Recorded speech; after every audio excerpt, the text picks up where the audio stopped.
Bueno, buenas tardes. Voy a ir por acá.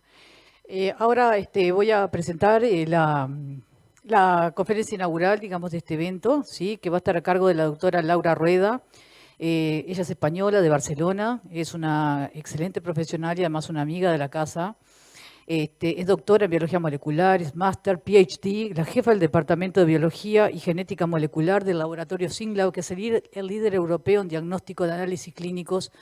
Y el tema que hoy nos ocupa es el de screening prenatal no invasivo, un tema que nos parecía muy interesante, hace tiempo venimos escuchando, es una aplicación, digamos, muy difundida, en este momento se realiza, digamos, y tiene un interés creciente, con lo cual nos parecía que el laboratorio clínico se iba a ver beneficiado y nos resulta un honor de verdad tener una profesional de esta categoría y esta calidad profesional y de persona. Así que vamos a escuchar la conferencia, la doctora Laura Rueda les hace llegar un saludo para todos.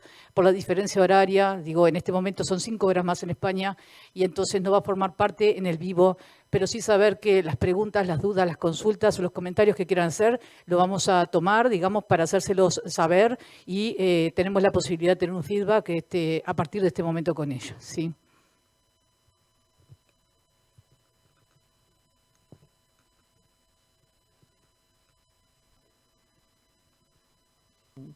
Organizadores la invitación para hablar de este tema tan interesante y bueno, es un placer poder compartirlo con ustedes. La evolución de los métodos de cribado prenatal para detección de aneuploidías en el embarazo durante las 3 últimas décadas del siglo pasado comportó un aumento en la precisión en la determinación del riesgo y mejoras significativas en las indicaciones para el diagnóstico prenatal. En los años 70 y a principios de los 80, los indicadores más frecuentemente utilizados para la evaluación del riesgo de anomalía cromosómica en el feto eran los antecedentes familiares, el riesgo inherente en portadores de anomalías cromosómicas y la edad materna avanzada por encima de los 35 años. En ese momento, menos de un tercio de las gestaciones con síndrome de Down eran diagnosticadas prenatalmente, y en las gestaciones sometidas a diagnóstico prenatal mediante una técnica invasiva, solo un 2% resultaban en anomalías en el cariotipo. Ya a finales de los años 80 y principio de los 90, la introducción de los marcadores bioquímicos del segundo trimestre mejoraron significativamente el cribado para aneuploidía. La proporción de gestaciones de síndrome de Down detectadas se dobló y de todas aquellas gestaciones con un cribado positivo que se hacía luego una técnica invasiva, se detectaban anomalías cromosómicas en un 4%. A finales de los años 90 y a principios de los 2000, el cribado de aneuploidía se trasladó al primer trimestre de embarazo con el test combinado, que incorporaba una medida ecográfica de la translucencia nucal, así como la concentración en suero materno de 2 proteínas placentarias, la beta-HCG y la PAP-A. Posteriormente, el rendimiento de estos protocolos se mejoró con la incorporación de otros marcadores ecográficos, pero no obstante, el cribado del primer trimestre, el test combinado, es el test que ha resultado más ampliamente utilizado, porque de manera relativamente sencilla y precoz permite detectar el 90% de las gestaciones con síndrome de Down, una tasa de falsos positivos del 5% y permite aumentar la proporción de anomalías cromosómicas detectadas en el test invasivo hasta el 6%. Entonces, aquí está un ejemplo gráfico de la evolución de este cribado prenatal hasta el test combinado, que es el que ha resultado más utilizado. Pero aunque la sensibilidad de este test es del 90%, estamos aceptando un 5% de falsos positivos, ¿vale? Entonces, esto implica que de cada 100 fetos con síndrome de Down, con este tipo de cribado no detectaría 10 casos y que si el índice de riesgo es superior a 1 entre 270, se recomienda realizar una técnica invasiva seguido de pruebas para poder realizar pruebas diagnósticas. Esto conlleva que aproximadamente 1 de cada 20 mujeres se realiza un procedimiento invasivo que es innecesario. Existen 3 tipos de procedimientos invasivos para toma de muestra.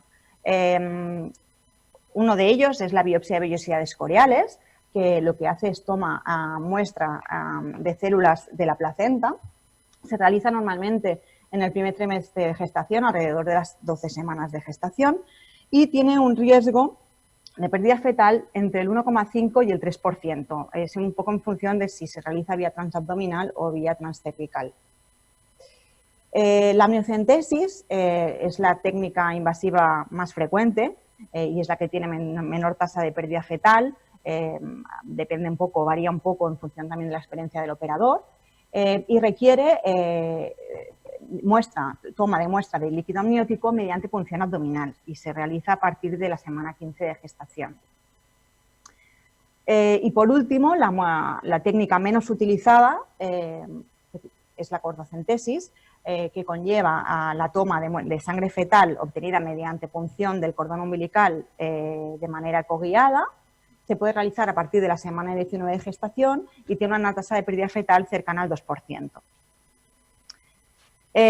Una vez tenemos la muestra prenatal tomada, hay diferentes pruebas de diagnóstico que se pueden realizar, que varían un poco, cada una tiene sus ventajas e inconvenientes y sus indicaciones y depende un poco de lo que queramos estudiar, se utilizará una u otra. El cariotipo lo que realiza es un estudio morfológico. Se estudia morfológicamente los cromosomas mediante un cultivo celular que requiere unos 10-15 días para poder estudiarlos. Y permite detectar presencia o ausencia de un cromosoma determinado. Tiene una resolución de unas 10 megabases. También varía un poco en función de la región cromosómica en concreto.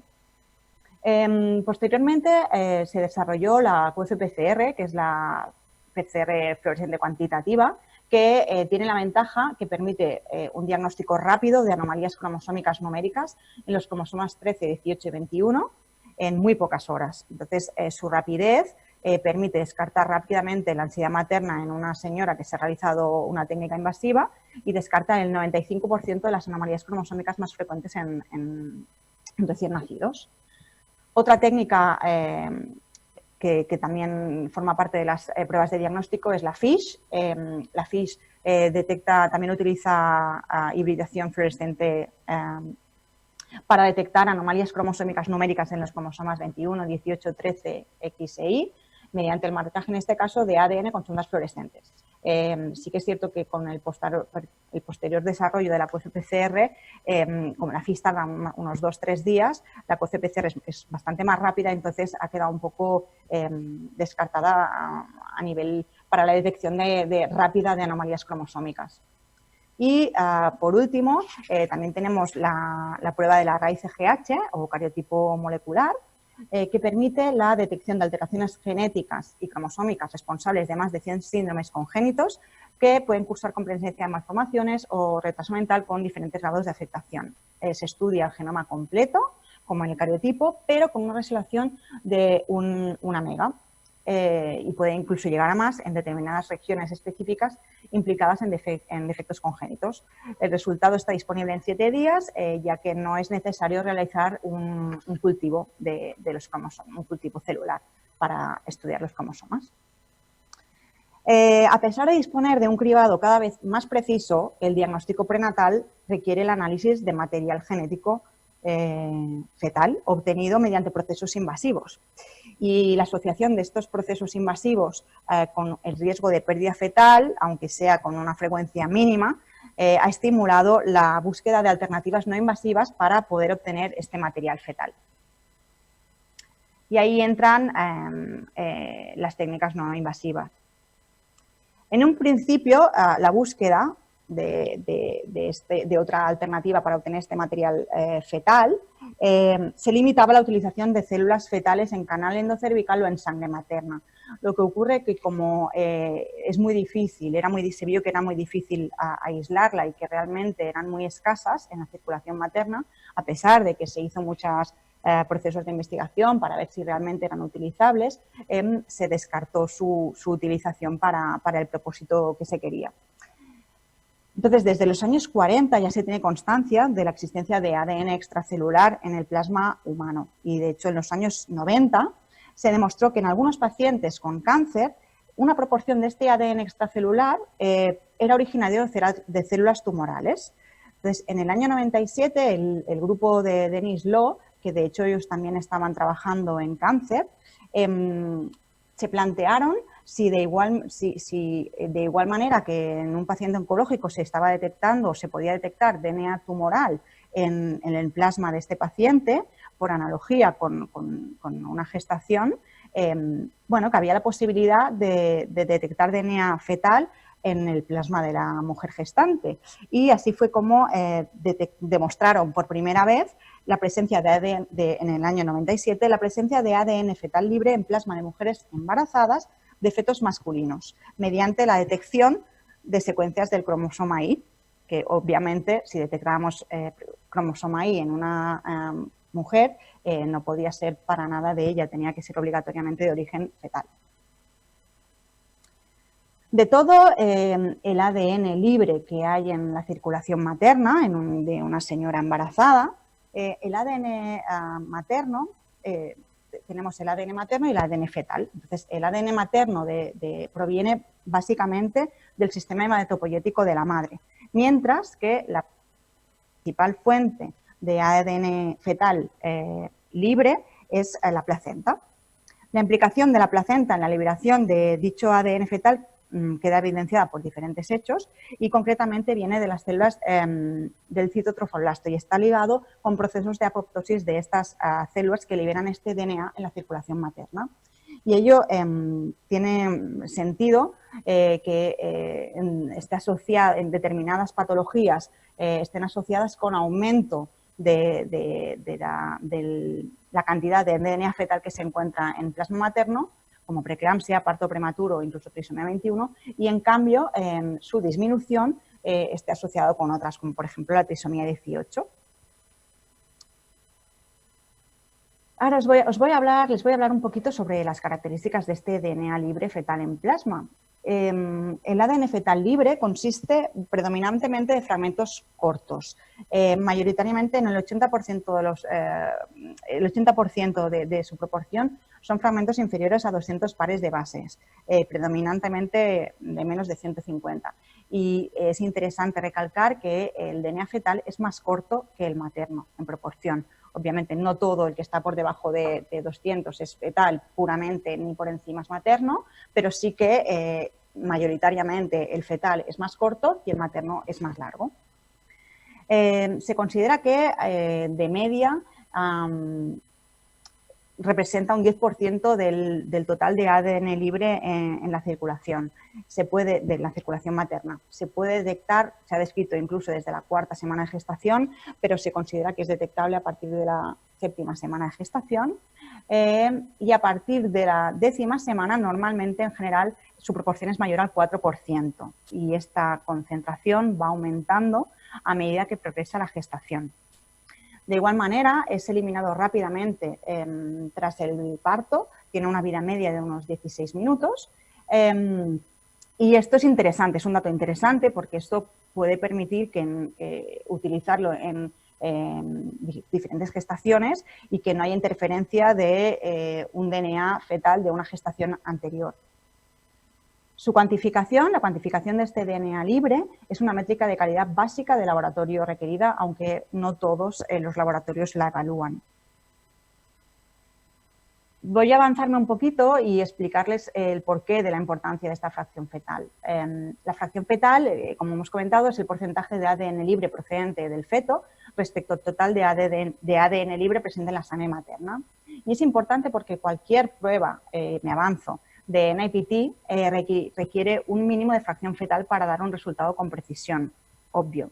La metodología de determinación de este parámetro y su rendimiento son claves para aportar más precisión al análisis, ya que las muestras que presentan una fracción fetal baja, como hay menos origen donde estudiar, podría dar lugar a falsos negativos.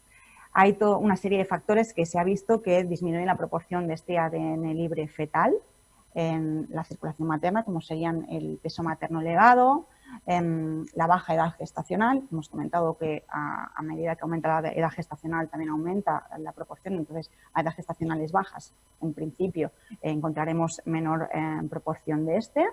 una toma de muestra, almacenamiento de la muestra no óptimos u otros factores biológicos y ambientales. Se vio que la detección de este DNA fetal en plasma materno es reproducible y fiable mediante esta primera aplicación de detección de fetos masculinos en mujeres embarazadas, pero debido a la presencia de grandes cantidades de DNA materno, de cara a sus siguientes aplicaciones, se ha utilizado básicamente para detectar secuencias de origen paterno, ya que tenemos un gran background de DNA materno, y para poder determinar cuál es el que pertenece al feto, la manera más fácil de distinguirlo es precisamente ir a detectar lo que es diferente, que en este caso serán las secuencias que le vienen del progenitor paterno, en este caso. En cuanto a las aplicaciones clínicas, ya que es una fuente valiosa de información genética del feto y del embarazo, y por lo tanto es un potencial para complementar el diagnóstico prenatal y monitorizar la gestación, tenemos las que detectan a nivel cualitativo, que serían la determinación del sexo fetal, el fenotipado del RHD o las mutaciones paternas, y luego también están las aplicaciones que lo valoran a nivel cuantitativo, que sería muy interesante para el cribado de aneuploidías. La determinación del sexo fetal resultó ser podría ser muy útil para aplicación en enfermedades ligadas al cromosoma X. Destacar que el cromosoma Y, como ya hemos comentado, ha sido el primer marcador de DNA fetal. Para su determinación se utiliza PCR a tiempo real, que nos da una elevada sensibilidad, que es necesaria para este tipo de ensayos, y se vio que la detección del gen SRI, que está en el cromosoma Y, por lo tanto, nos sirve para determinar los fetos masculinos, era próxima al 100% en gestantes de fetos masculinos. Por lo tanto, la verdad es que se erigía en una técnica muy fiable para la determinación del sexo fetal y, por lo tanto, muy útil para el manejo de las enfermedades ligadas a los cromosomas sexuales, al cromosoma X. Esto es un ejemplo de cómo se visualizan los resultados. Es una PCR a tiempo real y hay amplificación en azul del gen SRI. Este sería un feto masculino porque estamos detectando este gen SRI, y se utilizan también como otros marcadores que se amplifican para, en caso de gestaciones femeninas donde no vamos a detectar ese SRI, para asegurarnos que realmente no es un fallo de la PCR, sino que se ha extraído correctamente el DNA, y en este caso se analiza una región del gen RHD que está en rojo. Entonces, en este caso, un feto de sexo masculino. Si fuera un feto de sexo femenino, estaríamos detectando el RH, pero no el SRI. Avanzándome, como ha avanzado otra de las aplicaciones clínicas, que sería el genotipado del RHD, fue también una de las primeras aplicaciones en las que se aplicó esta tecnología. En el año 98, también el grupo de Dennis Law vieron y demostraron que la detección del genotipo RHD fetal es posible en todos los casos a partir del segundo trimestre de gestación. Esto es muy útil para el manejo de las gestantes que son RH negativas, porque en las gestantes que son RH negativas, como es bien sabido, en caso de portar un feto que es RH positivo, se puede dar lugar a isoinmunización y puede traer riesgos de tuberculosis fetal en el recién nacido, incluso con consecuencias graves. Entonces, en este tipo de gestantes, la monitorización de la gestación incluye administrar una gamma-globulina precisamente para evitar esa isoinmunización.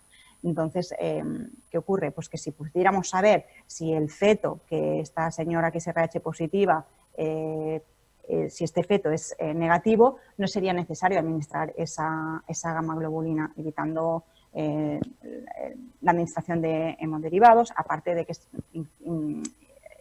representaría un ahorro importante a nivel del manejo en la sanidad pública. Entonces, la posibilidad de esta detección del genotipo RHD fetal se ha confirmado en varios laboratorios y, de hecho, fue la primera aplicación rutinaria de diagnóstico prenatal no invasivo en el Reino Unido por el sistema sanitario público. En este caso, esto es un ejemplo de cómo visualizaríamos el genotiplado del RH fetal. Amplificamos el exón 5 y el exón 7 del RH en color rojo y en color naranja, que son estos. Vemos que hay señal, por lo tanto quiere decir que hay presencia de este RH, que tiene que ser fetal porque la madre es negativa, y en este caso también amplificamos un marcador del cromosoma Y, por lo tanto esto sería un feto masculino RH positivo. La validación para este tipo de diagnóstico está ampliamente demostrada. Son unos resultados muy breves de un estudio que se hizo con el Hospital Clínico de Barcelona y se vio que realmente la concordancia era del 100% entre el genotipo que se había detectado en plasma y la serología que se había determinado en los neonatos. Otra de las grandes aplicaciones clínicas de esta tecnología es la detección de mutaciones paternas.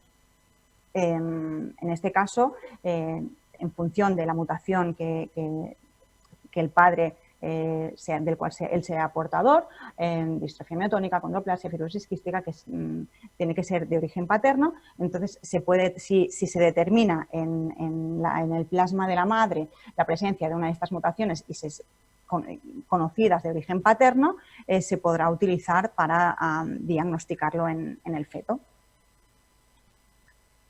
Y finalmente, una de las aplicaciones clínicas más interesantes, más importantes y que realmente conllevó más recursos y ha habido más estudios porque realmente era un objetivo importante a desarrollar, era el cribado de aneuploidías, la posibilidad de detección de aneuploidías fetales en el plasma materno.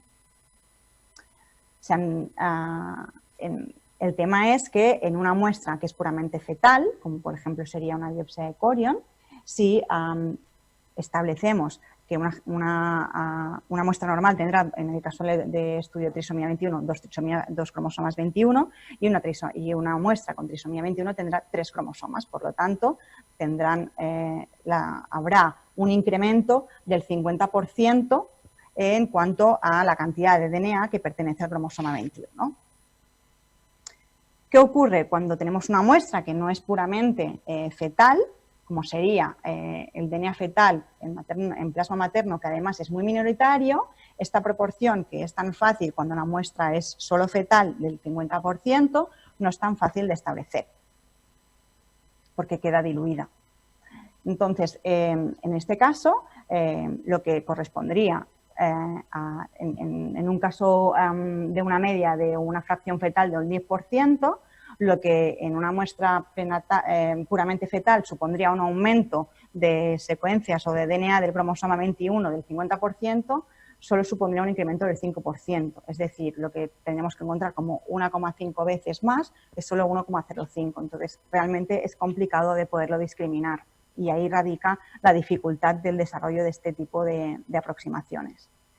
Se intentó de muchas maneras, se hicieron muchos estudios, se estudió RNA, se estudió DNA, se hicieron aproximaciones de dosis alélica, pero finalmente, aunque sí que parecía que tenían cierto éxito, porque hubo estudios que se demostró que sí que se podía detectar, la gran aplicación clínica vino con la revolución tecnológica, el desarrollo de la secuenciación masiva. Fue lo que permitió realmente en el año 2008 establecer que era posible un diagnóstico no invasivo de aneuploidías fetales en plasma materno. Hay diferentes tipos de secuenciación masiva, pero básicamente consisten en secuenciar secuenciar todos los fragmentos de DNA que hay indistintamente. En este caso serían todos los fragmentos que hay en el plasma materno y se comparan, se alinean con un genoma de referencia para poder determinar cada una de estas secuencias a qué región genómica pertenecen. De esta manera se hace una de las metodologías que se utiliza es el recuento de fragmentos, de tal manera que todos estos fragmentos que se han secuenciado masivamente, indistintamente y aleatoriamente, cuando se alinean en el genoma, se establece que pertenecen a diferentes regiones génicas y se colocan, se asignan a la región a la que pertenecen. Si esto lo queremos utilizar para detectar trisomías fetales mediante este análisis del DNA fetal, en una muestra donde hay una proporción baja de DNA fetal respecto al DNA materno, en este caso seguimos con la trisomía 21, una muestra que es normal para la trisomía 21 tendrá el mismo número de fragmentos que pertenecen al cromosoma 21 que en comparación con los que pertenecen a un cromosoma de referencia. Esto es un valor que se normaliza. En caso de una muestra que sea donde haya presencia de un feto con trisomía 21, esta proporción no será de 1 a 1, sino que habrá fragmentos extra derivados de la trisomía, de la trisomía 21 fetal que harán que haya más fragmentos del cromosoma 21 que del cromosoma de referencia. Se hace una cuantificación relativa. ¿Qué ocurre? Que a mayor, como ya hemos comentado, a mayor fracción fetal, la detección será más fácil, porque cuanta más fracción fetal tengamos, más fácil será discriminar esta diferencia. Y el ratio esperado para trisomía será mayor. Y esto es lo que se hace con una de las con la secuenciación masiva, lo que es el Massive Parallel Shotgun Sequencing, es lo que hace. Lo que hace es genera lecturas de secuencias de DNA de todos los cromosomas inespecíficamente, analiza las secuencias aleatoriamente que permiten secuenciar millones de fragmentos cortos de una única carrera, porque lo hace en paralelo, todos los fragmentos en paralelo, y luego lo que hace es establecer un cutoff de trisomía arbitrario. En este caso se estableció porque en este estudio se analizaron toda una serie de gestaciones que eran euploides y toda una serie de gestaciones que portaban un feto con trisomía 21, y se vio qué valores de normalización cromosómica daban, y a partir de ahí se estableció este cutoff, ¿vale? De tal manera que todas las gestaciones que estaban por encima de este cutoff se clasificaron como positivas para trisomía 21, independientemente de si eran valores más elevados o estaban más en el cutoff. Y lo mismo para las gestaciones que se clasificaron como euploides. Ocurre, está muy bien porque realmente en este caso permitió finalmente hacer una aproximación muy real, pero tenemos, ¿qué ocurre con los valores que están próximos al cutoff? Pues que es una zona sin clasificar, y es ahí precisamente donde hay resultados que son positivos reales, que realmente son trisomías 21, pero también están los falsos positivos. Es lo que se le llaman la zona gris en algunos test. Otra de las tecnologías que se desarrolló era teníamos por un lado, que hemos explicado, la secuenciación masiva, que es un análisis aleatorio del DNA, una secuenciación aleatoria, pero se desarrolló también lo que era la secuenciación dirigida a unas secuencias específicas. No se secuenciaba todo el genoma, sino unas secuencias específicas. Ello permitió disminuir el coste de la secuenciación y no depender tanto de tener una fracción fetal tan elevada. Era una de las ventajas que tenía, aunque sí que es cierto que posteriormente han bajado mucho todos los precios de secuenciación y esta diferencia ya no es tal. La secuenciación dirigida, uno de los tipos que se utilizan son las Selected Touch, el Dancer, que es el Digital Analysis of Selected Regions, que amplifica un conjunto de PCRs universales de intervalos genómicos y determina la fracción fetal, ya que puede distinguir el DNA fetal del materno. Tanto la secuenciación dirigida como la secuenciación masiva utilizan un algoritmo de análisis que emplea el recuento de secuencias específicas para cada cromosoma. Pero la secuenciación dirigida también hay técnicas que, como algoritmo de análisis, no utilizan el recuento de secuencias, sino que utilizan Single Nucleotide Polymorphism, SNPs, para poder determinar lo que es el genotipo fetal y el materno. Los test que se basan en los SNPs lo que hacen es hacen un NGS dirigido específicamente para determinar miles de SNPs que estudian tanto en el DNA de la madre puramente, que sería el DNA extraído del Buffy-Code, como esos mismos SNPs también los estudian en el plasma, en el DNA extraído del plasma, que es el que contiene el DNA materno más el fetal. Entonces, al hacer la secuenciación de SNPs de una porción y de la otra, se hace el análisis y se compara los resultados de uno con el otro y se puede establecer como al tener en uno el materno y el fetal, al otro el materno, tras el análisis podemos determinar cuál es el genotipo fetal. Y de nuevo, más que una secuenciación dirigida en este caso, sí que es dirigida para los SNPs, pero lo que hacen es establecen para cada uno de los SNPs, se genera una hipótesis para cada uno de ellos de cuál sería el resultado en caso de que el feto fuera euploide o fuera aneuploide. Y otra vez, mediante un algoritmo matemático, se establece el riesgo de aneuploidía en el feto. La mayoría de test actuales utilizan secuenciación masiva con recuento cuantitativo, métodos de contaje, para determinar el porcentaje del DNA fetal respecto al materno. Y prácticamente todos utilizan, aunque hay muchísimas plataformas diferentes, se utiliza Illumina como plataforma para Massive Parallel Sequencing.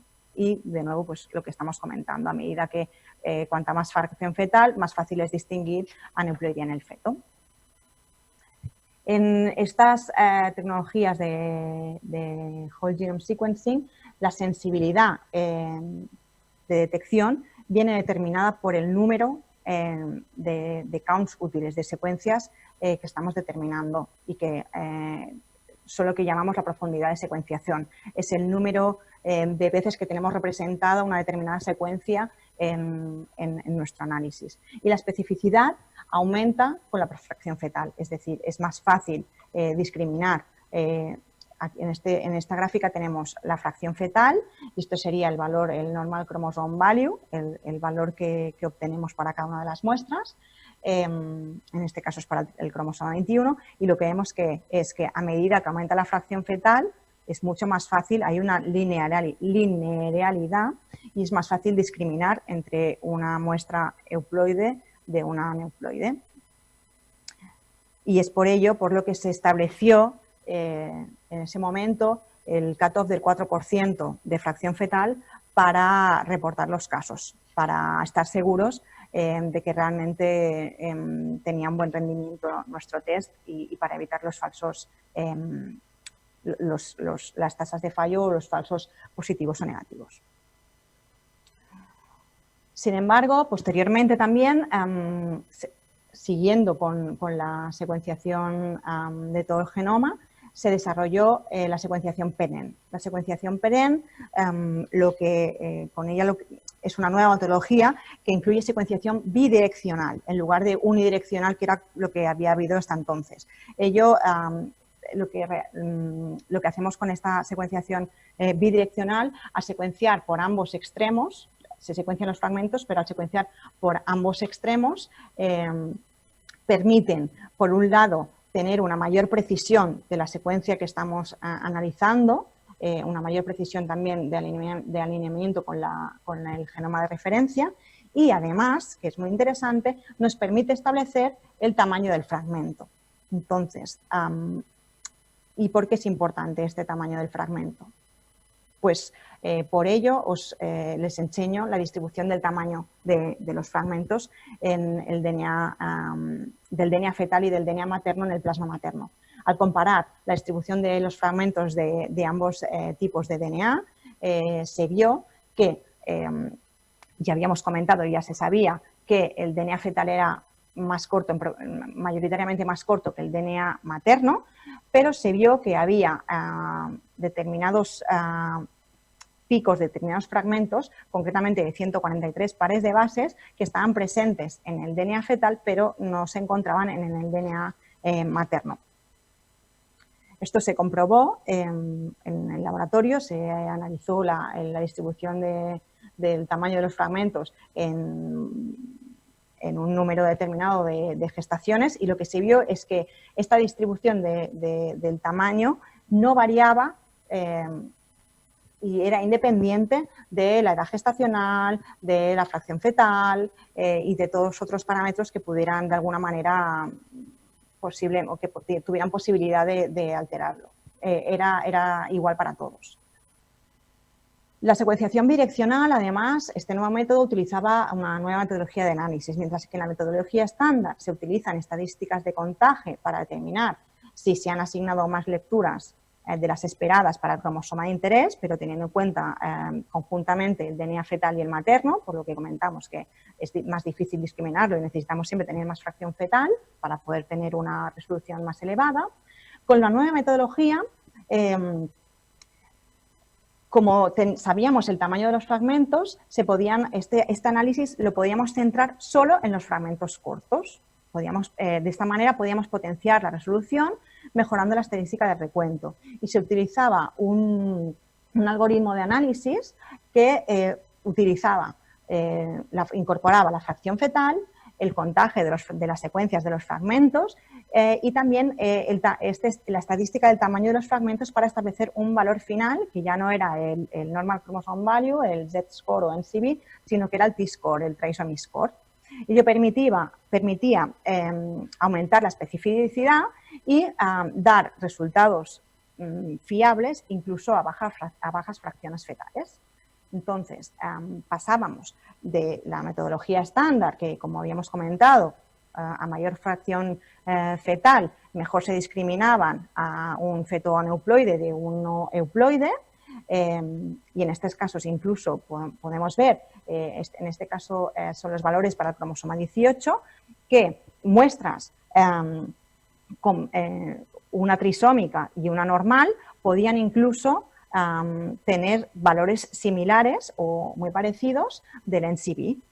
Y lo único que diferenciábamos en este caso era la fracción fetal, incluso con fracciones fetales más elevadas. Esto era previamente a la incorporación del T-score. Vemos que la separación, para separar unos de otros, es más complicado, es más difícil. Pero con la incorporación de este nuevo algoritmo de análisis, estos son los mismos casos, pero analizados con el nuevo algoritmo, es mucho más fácil porque esa linealidad de los resultados se pierde, porque al incorporar además el tamaño de los fragmentos permite discriminar mucho mejor, y entonces el análisis ya no depende solo de la fracción fetal, sino que depende, incluso muestras con una fracción fetal muy baja, si tienen una buena profundidad de secuenciación, una cosa puede suplir la otra, puede complementar la otra y nos permitirá discriminar bien. Entonces, en este caso, vemos que la muestra, esta muestra con trisomía 18, que la teníamos aquí, que tenía el mismo valor que otra que era normal, en este caso la muestra la discriminamos perfectamente bien y la otra, en cambio, queda perdida aquí entre la nube de todas las que son euploides. ¿Esto qué implica? Implica que el cutoff que se había establecido del 4%, el 4% de fracción fetal, para poder dar un resultado, pues ya no era necesario. Este dato es importante porque fracciones fetales bajas, el estudio de validación que se hizo para esta tecnología, de validación clínica, se vio que había un 5% de las muestras estaban por debajo de una fracción fetal del 4%. Entonces, quiere decir que con esta metodología pues había ese 5% de resultados que no se habrían dado si no fuera gracias a esto. Y me parece interesante recalcar que dentro de esas muestras, ese 5,5% de muestras que estaban por debajo del 4% de fracción fetal, había un 3% de las muestras que se habían reportado como trisomía. Y concretamente, ahí, en ese rango, se situaban alrededor del 20% del total de trisomías 13 y 18, que de hecho se sabe que están relacionadas con una baja fracción fetal.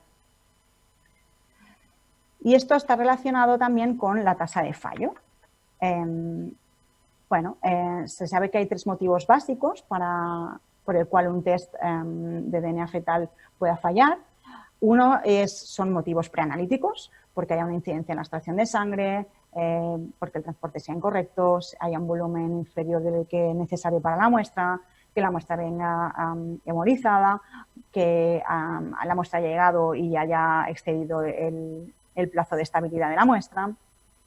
Otra, que es la más común, es una fracción fetal baja, que usualmente es lo que se había establecido por debajo de un 4%. Es uno de los motivos por el cual puede fallar. Y otro, el tercer motivo para el cual puede fallar un test de NIPT es un fallo técnico, un fallo en la extracción de DNA, un fallo en la amplificación o secuenciación. Del metaanálisis, de los datos extraídos del metaanálisis de Hill y otros autores en el 2017, donde se estudiaron más de 25 diferentes artículos donde se explicaban diferentes metodologías, hicieron una recopilación realmente excelente, se vio que había un rango, los diferentes estudios reportaban un porcentaje de no resultado que variaba entre el 0 y el 12,2%. Bueno, de entrada, aunque no todos los estudios explicaban o detallaban el motivo por el cual había habido esa tasa de fallo, pero sí que no había ninguna explicación, no se encontró explicación para ese rango tan amplio entre los diferentes estudios. Sí que se vio en común que el principal motivo de fallo de un test NIPT era la baja fracción fetal. Se vio, se sabe que hay diferentes motivos que están relacionados con las tasas de fallo. Se ha visto que hay una tasa de fallo más elevada en gestaciones gemelares respecto a gestaciones únicas, que hay un incremento también de tasa de fallo del test en gestaciones mediante reproducción, obtenidas mediante técnicas de reproducción asistida, y también se ha visto que hay una tasa mayor una probabilidad mayor de fallo del test en pacientes con un peso superior a los 100 kilos. Entonces, se vio que había muchos motivos por baja fracción fetal, pero sí que 2 eran los más determinantes,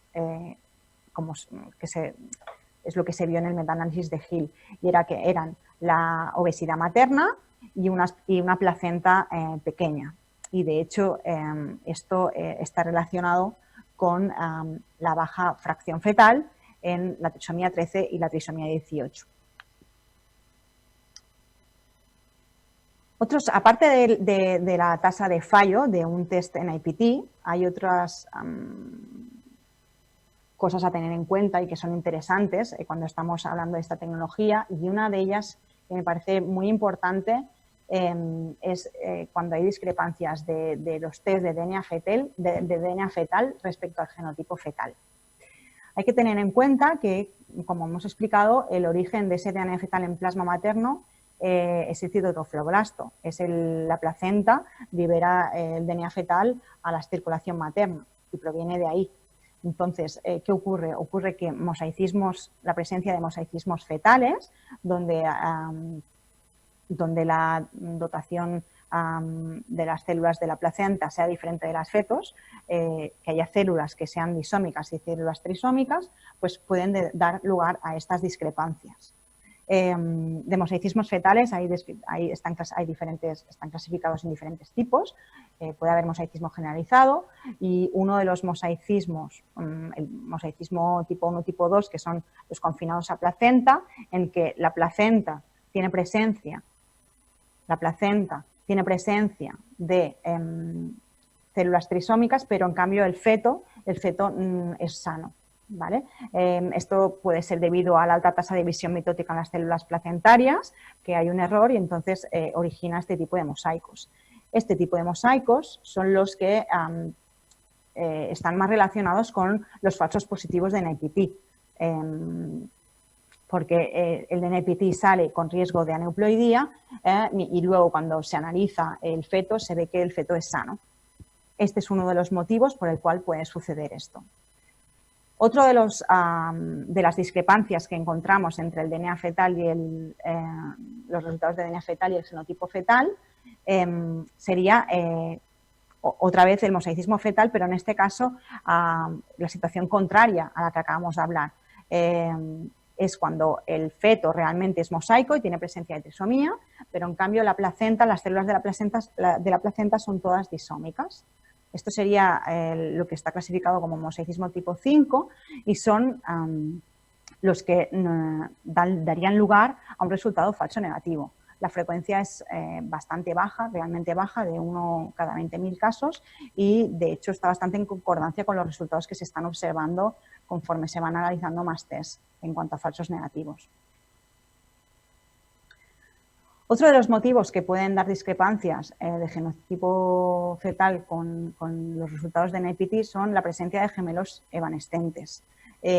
Ocurre que en caso de un feto no evolutivo, aunque sea en semanas gestacionales muy bajas, ahí hay una placenta que, aunque sea muy inicial, está liberando DNA fetal a la circulación materna. Entonces, no hay estudios, y de hecho cada gestación es diferente, que puedan determinar cuándo esa placenta de ese feto que no es evolutivo deja de liberar ese DNA. Hay estudios en el que se ha demostrado que incluso gestaciones de fetos que están parados, que se ha visto que no son evolutivos desde hace 12 semanas incluso, se sigue detectando el DNA de ese feto no evolutivo en la circulación materna. Por lo tanto, también es un caso, una situación que hay que tener muy en cuenta. Otras posibles situaciones que podrían dar lugar no problemas, sino discrepancias o que no pudieran no dar resultado en el NIPT es la presencia de mosaicismos maternos. Está bien descrita la existencia de mosaicos fisiológicos en mujeres a medida que avanza la edad. Con la edad hay pérdida de un cromosoma X simplemente en sangre periférica. Entonces, o que no sea mosaico fisiológico, que sea mosaicismo materno real. Entonces, en esos casos estaría alterando los resultados también de NIPT.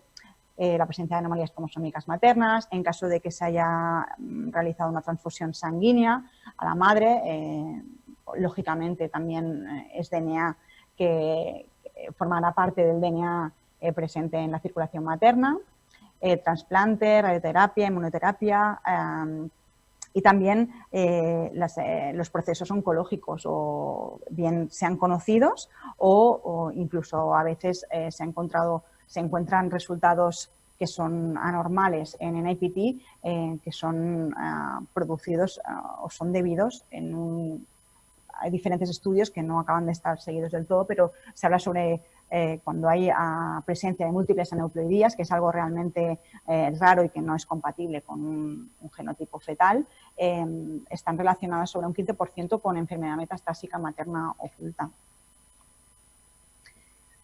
Un poco en conclusión de la parte de metodología, el tema es que hay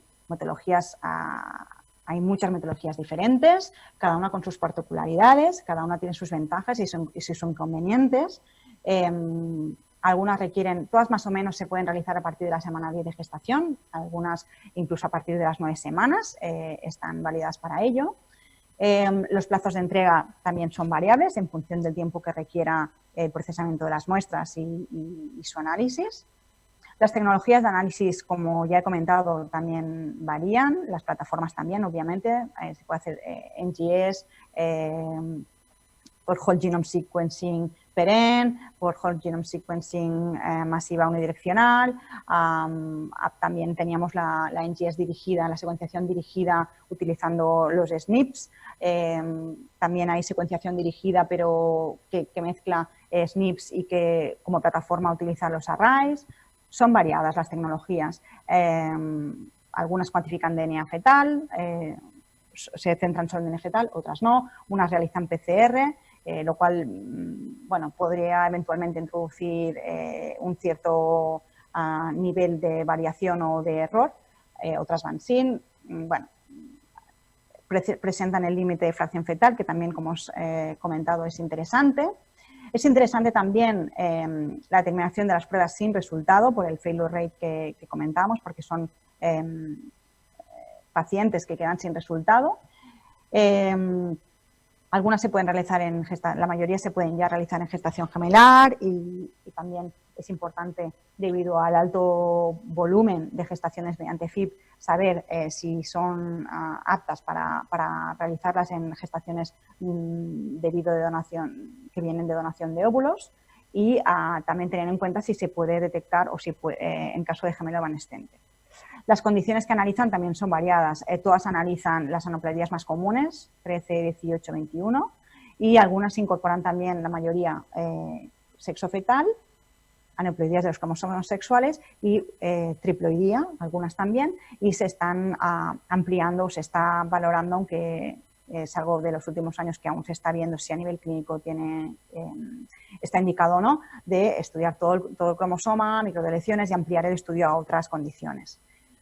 El mensaje es que, aunque haya muchas metodologías diferentes, cada una con sus particularidades, cada una con sus preferencias o con sus puntos fuertes, puntos más débiles, todas, según el metaanálisis que se realizó en 2017, se vio, al compararlas todas, se vio que todas tienen más o menos la misma tasa de detección y más o menos la misma tasa de falsos positivos. O sea que, con sus particularidades, pero todas más o menos, estamos hablando de tasas de detección superiores al 99% para trisomía 21 y casi para todo. Para trisomía 18 es un poquito más baja la tasa de detección, pero bueno, del casi el 98-99%.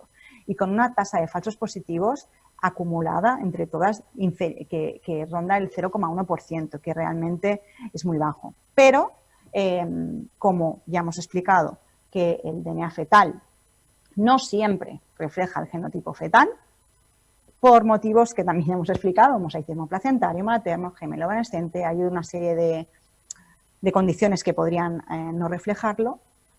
Hay que tener siempre muy en cuenta que se trata de test de cribado. No son test diagnósticos, son test de cribado, muy fiables, muy sensibles, con una tasa de falsos positivos muy baja, sí, pero test de cribados. De esta manera, esto es un breve resumen del último Practice Bulletin de la Asociación Americana de Obstetricia y Ginecología.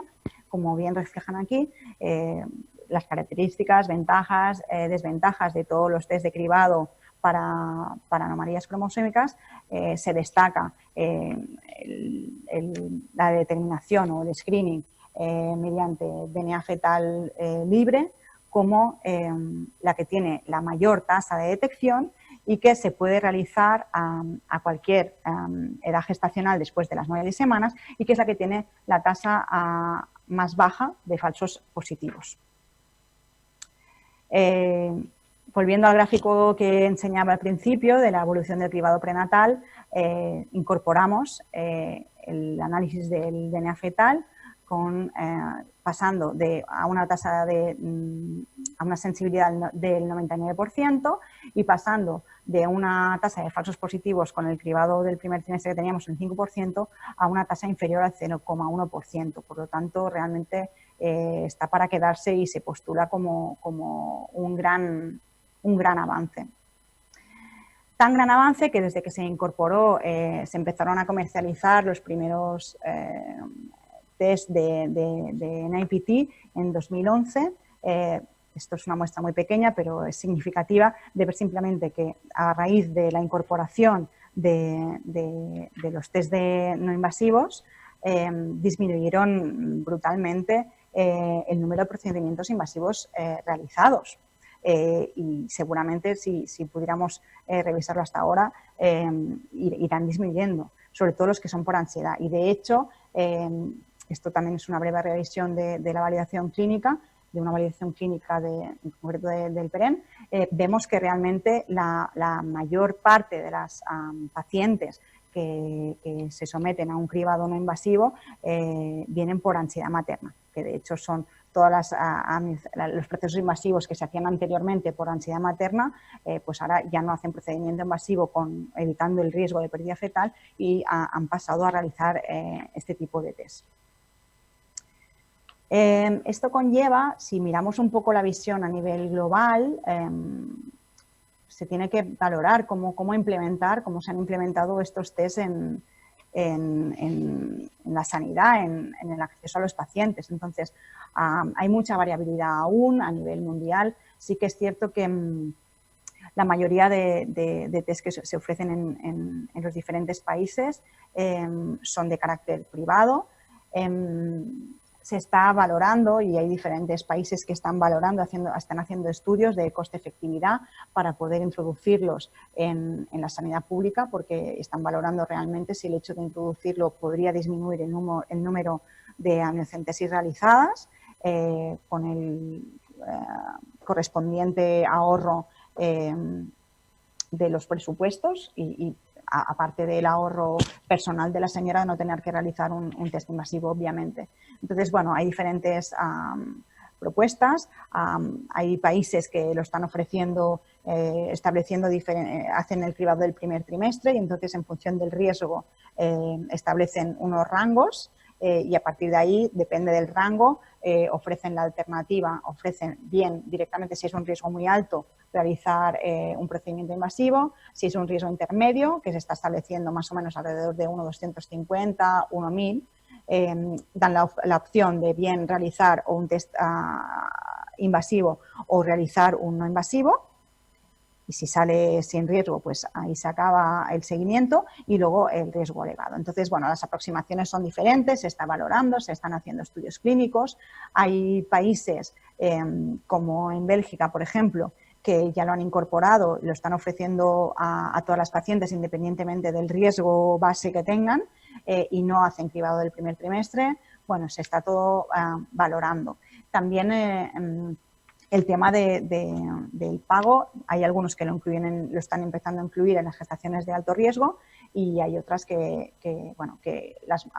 las coberturas de la sanidad privada también están valorando si lo cubren, si no lo cubren en función del riesgo. Bueno, aún está todo y es diferente. Incluso en países como concretamente en España también varía en función de la región o de la comunidad autónoma en la que estén, un poco en función de las políticas de cada uno de los gobiernos.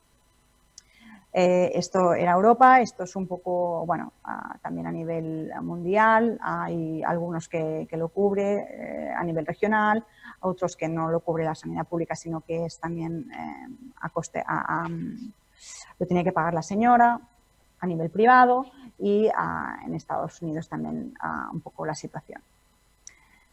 En cuanto a las opciones de implementación que se están valorando, al fin y al cabo, lo que se está viendo es que esencialmente para su implementación hay dos opciones.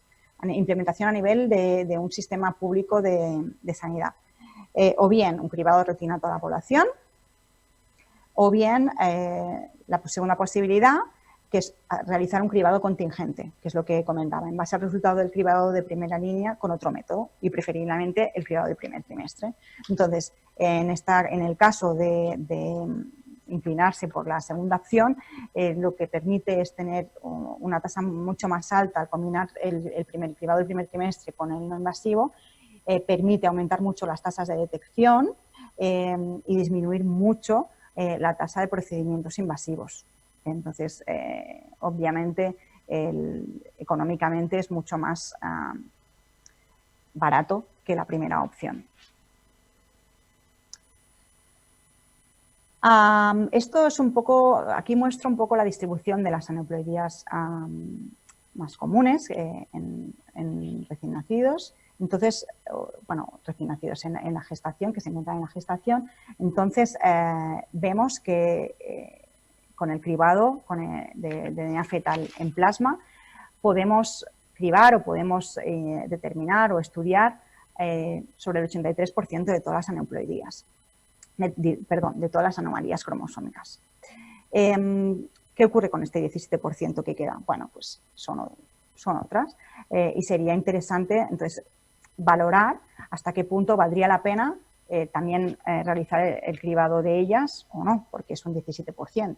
Entonces, la situación es que con el cribado actual está claramente validado que es relevante a nivel clínico el cribado de la trisomía 21, 18 y 13, porque tienen unas tasas de detección perfectamente establecidas y son unas tasas elevadas y, como ya he demostrado, está claramente validado su utilidad y su importancia. Ocurre que a nivel, a medida que vamos incorporando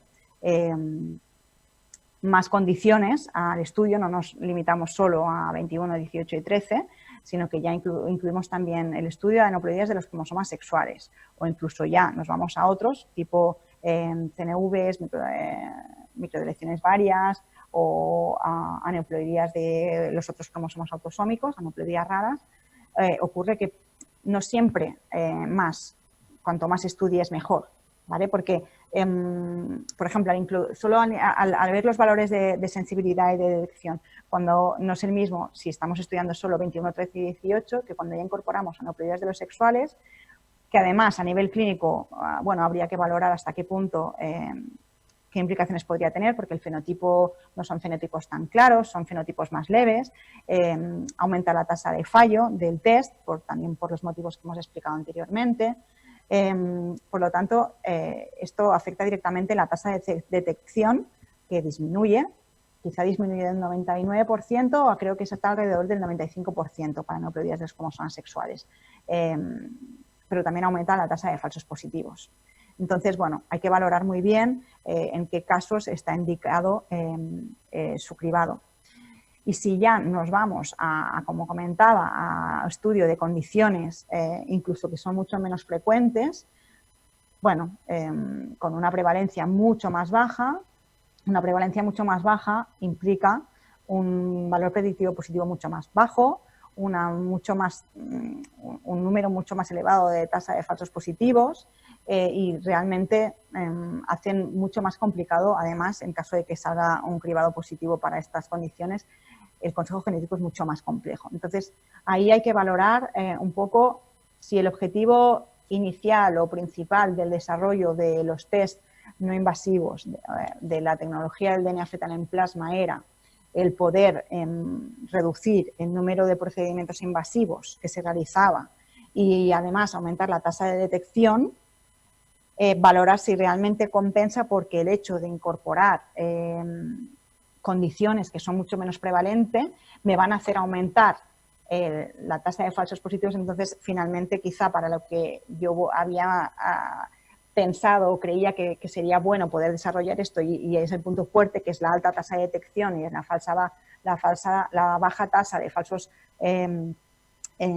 negativos, de falsos positivos, ocurre que estamos yendo en sentido contrario, ¿vale? Entonces, bueno, hay que valorarlo, ¿no? Que no siempre más es mejor.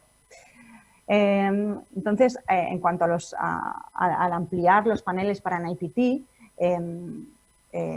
repito otra vez el tema del valor predictivo positivo, que siempre es común, ¿no? Que me pregunten, ¿y qué valor predictivo positivo tiene? Bueno, pues el valor predictivo positivo de un test dependerá de la prevalencia de la condición en la población, y eso varía, depende, pero en el caso, por ejemplo, de aneuploidías de 21, 18, 13, como en otras, varía en función de la edad materna. Entonces, vemos que para una edad materna de 20, por ejemplo, no tiene, una señora con 20 años no tiene el mismo riesgo por edad de tener una trisomía 21 que cuando tiene 40. Entonces, en un mismo test con una misma sensibilidad, en una paciente de 20 años que dé positivo no tiene el mismo valor que en una de 40, porque el valor de predicción, es decir, el porcentaje de fetos que realmente estén afectados cuando ese test es positivo, no será el mismo.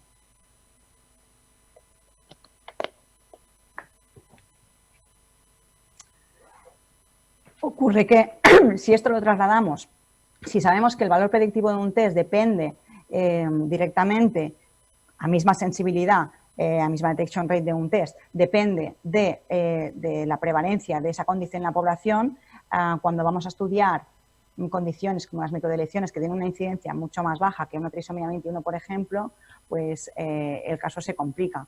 Porque, un ejemplo, la deleción 1p36, que tiene una prevalencia de una de cada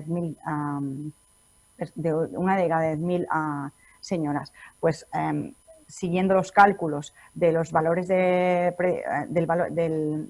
valor predictivo positivo y haciendo un poco el análisis estadístico, con esta prevalencia, con un test, con una detección que varíe, que tenga una sensibilidad entre el 60 y el 90%, con un 0,7% de falsos positivos, encontraríamos que de cada 71 señoras que nos dieran positivos para esa condición en un test en IPT, solo una sería realmente positiva, es decir, tendrían un valor predictivo positivo del 1,4%. Entonces, claro, ahí el objetivo de reducir diagnósticos, la realización de técnicas invasivas innecesarias, estamos yendo contra ese objetivo inicial que teníamos. ¿Por qué? Pues por el bajo valor predictivo positivo que tienen debido a su baja incidencia. Entonces, aquí esquemáticamente, gráficamente es muy visual ver cómo a medida que disminuye la frecuencia de una determinada condición en la población, disminuye el valor predictivo positivo. En el caso de las microdeleciones, en el caso de aneuploidías raras, aneuploidías en otros cromosomas, bueno, también habría que valorarlo porque si bien es cierto que hay determinadas trisomías que ya directamente no son compatibles con la vida, o sea que si lo detectamos en un test no invasivo sabemos que no va a ser real, hay otras que sí que están relacionadas con abortos espontáneos. Entonces, bueno, depende del momento en el que lo pudiéramos realizar, podría ayudar en el manejo de la gestación porque sabemos que seguramente será un aborto, o incluso se podría plantear la utilización de este tipo de test en IPT sería útil en caso de un aborto espontáneo. Ocurre que con los abortos espontáneos, cuando son repetitivos y se quiere, por lo tanto, estudiar genéticamente ese tejido abortivo, son tejidos muy degradados y a veces es complicado poder obtener un cultivo suficientemente de calidad como para realizar un cariotipo. Entonces, muchas veces son fracasos de cultivo, es decir, tenemos el aborto, los restos abortivos lo queremos estudiar, pero no es posible obtener un resultado por la alta degradación de ese tejido. Entonces, este tipo de paneles ampliados eventualmente podrían ser útiles en esos casos porque como mínimo tendríamos algún tipo de resultado para este tipo de situaciones. Si la señora vemos que el feto ya no es evolutivo y vamos a hacer un legrado, pues antes de realizar el legrado se podría tomar una muestra de plasma porque entonces en caso de que esos restos abortivos no pudieran ser estudiados por el cariotipo porque no fuera posible cultivarlo y no fuera posible ni incluso estudiarlo, siempre podríamos tener un resultado preliminar. Sería similar a lo que sería un cultivo semidirecto.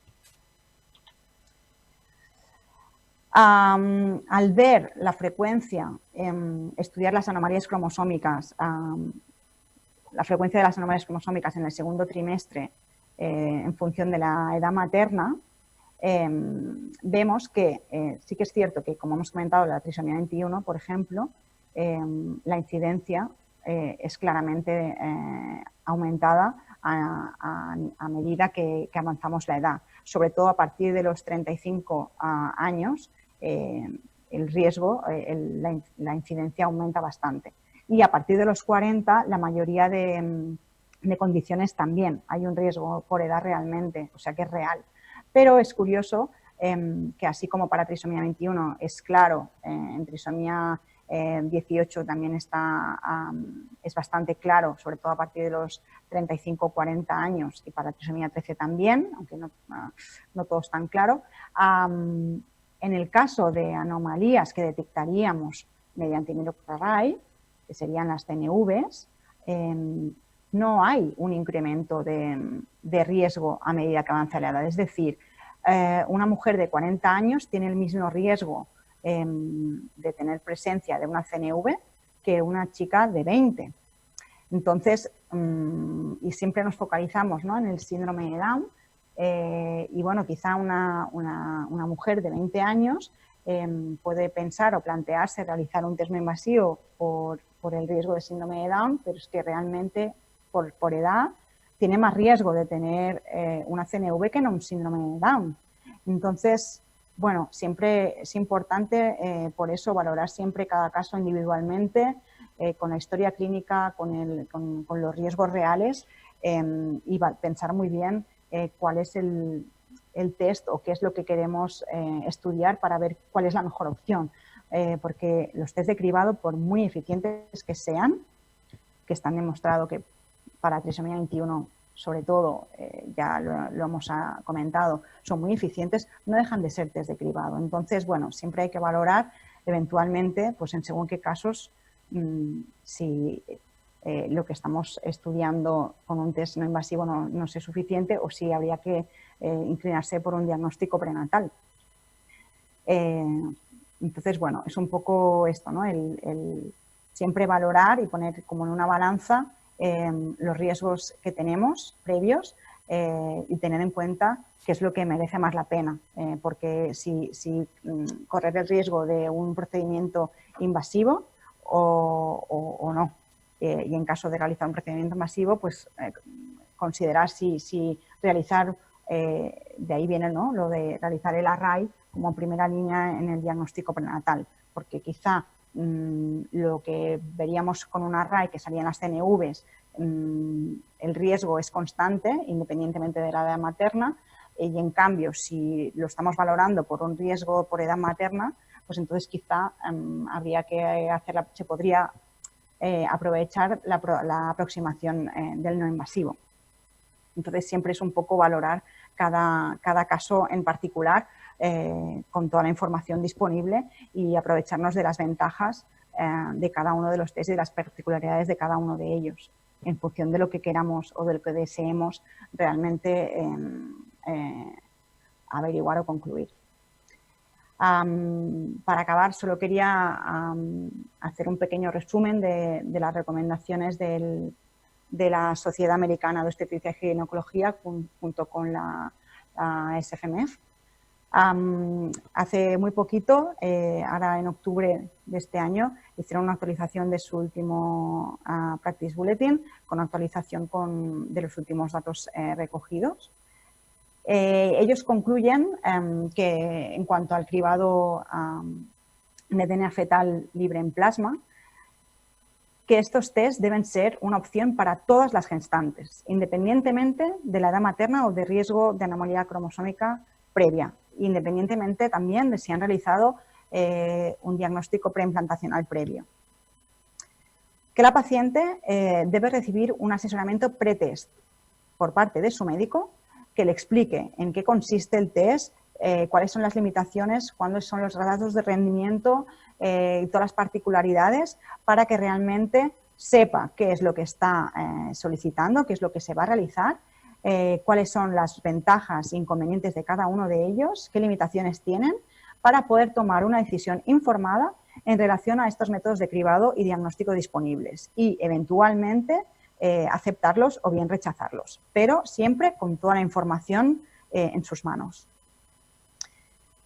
Es importante que no se realicen varios test de cribado simultáneamente, porque pueden dar resultados dispares, porque son test de cribado, no son test diagnósticos, y entonces podrían causar más confusión que otra cosa, que realmente su objetivo, que es intentar poner un poco de luz. El DNA fetal es la opción de cribado más sensible y específica para las aneuploidías comunes. Es el que tiene la tasa más alta de detección, es el que tiene la tasa más baja de falsos positivos, pero no hay que olvidar nunca que se trata de un test de cribado, no es un test diagnóstico, nunca, porque tiene falsos positivos y falsos negativos, que son explicables por los motivos que ya hemos explicado. Un resultado positivo siempre hay que realizar un asesoramiento genético y hay que hacer una evaluación ecográfica y siempre hay que confirmarlo mediante un test diagnóstico, a no ser que la paciente, por el motivo que sea, obviamente siempre está, ella tiene la última palabra y si no quiere confirmar, pero ya es una opción suya, pero siempre hay que asesorarla genéticamente explicando ese resultado positivo que implica y cuáles son los pasos a seguir y cómo se puede confirmar. Un resultado negativo sí que es cierto que disminuye sustancialmente el riesgo para la aneuploidía estudiada, pero no puede asegurar un feto sano, por lo que no descarta una técnica diagnóstica en caso de sospecha de anomalía posterior. Es decir, el hecho de que tenga un test NIPT negativo no implica que no se tenga que hacer un seguimiento exhaustivo de la gestación como cualquier otra a nivel ecográfico y que en caso de que haya alguna sospecha a nivel ecográfico por otros motivos de algún tipo de anomalía, el hecho de que haya un resultado previo negativo no implica que no deba hacerse una técnica diagnóstica para confirmar esa sospecha.